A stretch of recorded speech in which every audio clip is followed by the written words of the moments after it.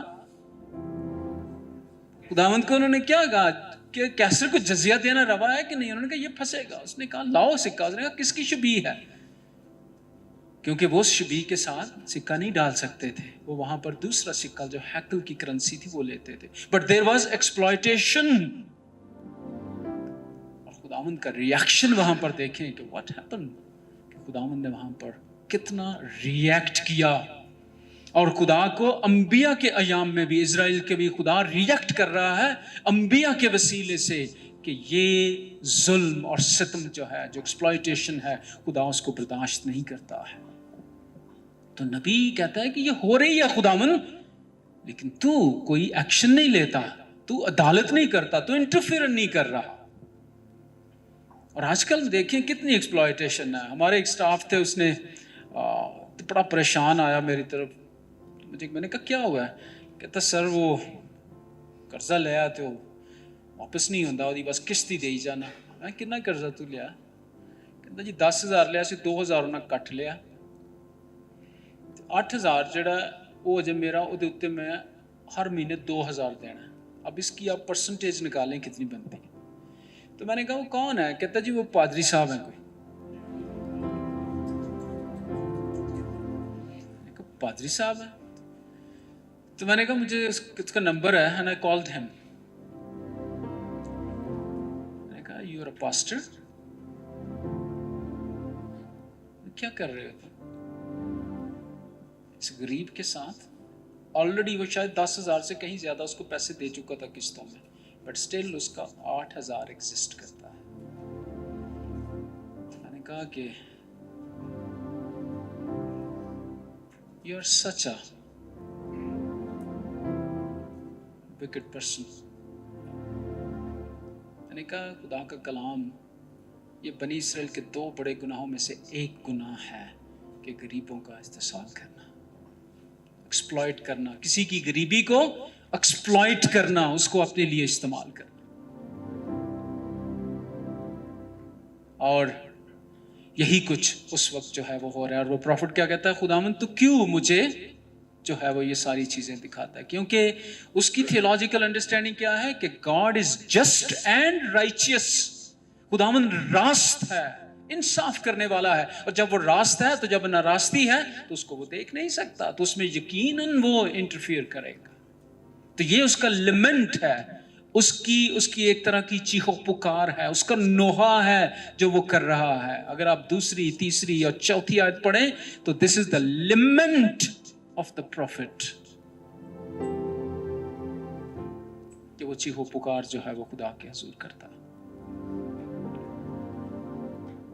اور لگتا ہے کہ اگر جس کو ہم کہتے ہیں نا ریڈ بٹوین دا لائنز, کہ ابھی نبی کہاں, کیا ہو جائے گا نبی کو, کس نتیجے پر پہنچے گا, کیا نبی کی صورتحال جو ہے. اگر ہم 5ویں آیت سے پہلے تھوڑا سا اندازہ لگانے کی کوشش کریں تو کیا ہے, کیونکہ نبی کا جو تھیولوجی ہے وہ ہے just and God is just and righteous, لیکن اس کا ایکسپیرینس ہے کہ گاڈ از ناٹ انٹرویننگ.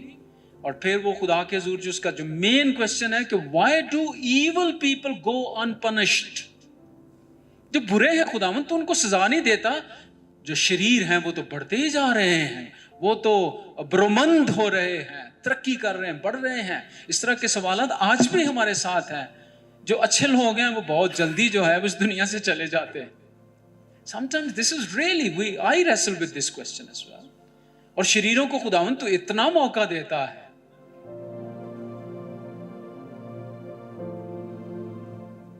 اور کبھی کبھی میں اپنی چرچ کی صورتحال کو بھی اس طرح سے ہم دیکھنے کی کوشش کرتے ہیں. The people who are destroying the church, you're giving them a lot of opportunities, and وہ بڑھتے ہی جا رہے ہیں. It's a big question mark for us. اور نبی بھی اس طرح سے آیا, تو وہ لگتا ہے نبی یہ اس نتیجے پر پہنچ جائے گا کہ اگر یہ صورتحال ہے تو what is the point of praying to